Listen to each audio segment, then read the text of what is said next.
Hey everyone, welcome back to the Auto Luxury channel. It's the car Enzo Ferrari once called the most beautiful car ever made, and in 1972, Jaguar took it to another level.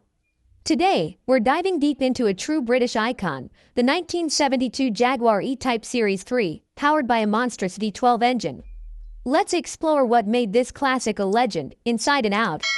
Exterior. By 1972, the E-Type had evolved into its final and most powerful form, the Series 3. Visually, this version was larger and more muscular than its predecessors, designed to house the new 5.3-liter V12 engine. You'll immediately notice a wider track, flared wheel arches, and a revised front grille to improve airflow to that thirsty V12.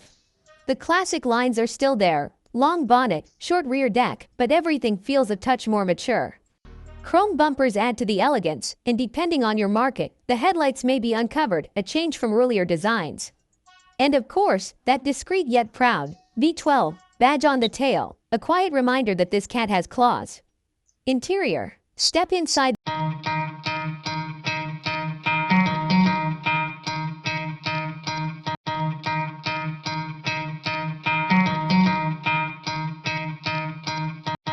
The E-Type Series 3, and you're met with an interior that reflects both luxury and simplicity, a grand tourer with true British sensibility.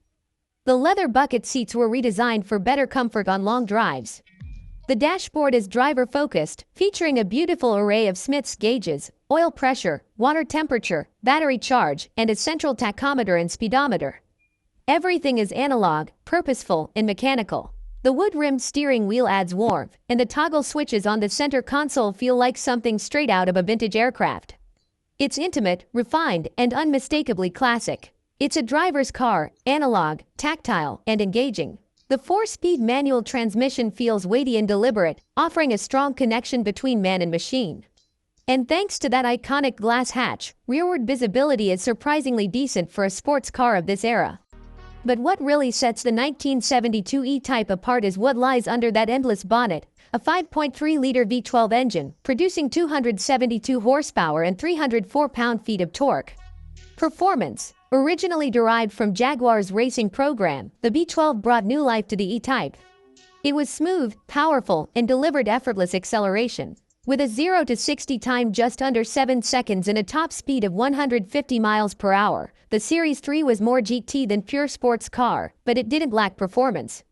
Handling was improved with a longer wheelbase and wider track. Power-assisted steering came standard, making the E-Type more manageable at low speeds. And with independent suspension all around and ventilated disc brakes, it held its own on twisty backroads as well as motorways. The 1972 Jaguar E-Type V12 wasn't just a beautiful face, it was a statement. A luxurious, powerful GT car that carried the E-Type legacy into the 1970s with grace and grit. It marked the end of an era, the last true E-Type before emissions regulations and changing tastes reshaped the sports car world. But even today, over 50 years later, the Series 3 still turns heads and stirs souls. If you ever get the chance to drive one, do it. Few cars offer this kind of romance, performance, and presence all in one. Thanks for watching. If you enjoyed this classic car deep dive, make sure to hit that like button, subscribe, and tell us in the comments what's your favorite vintage GT car. Until next time, keep driving classic.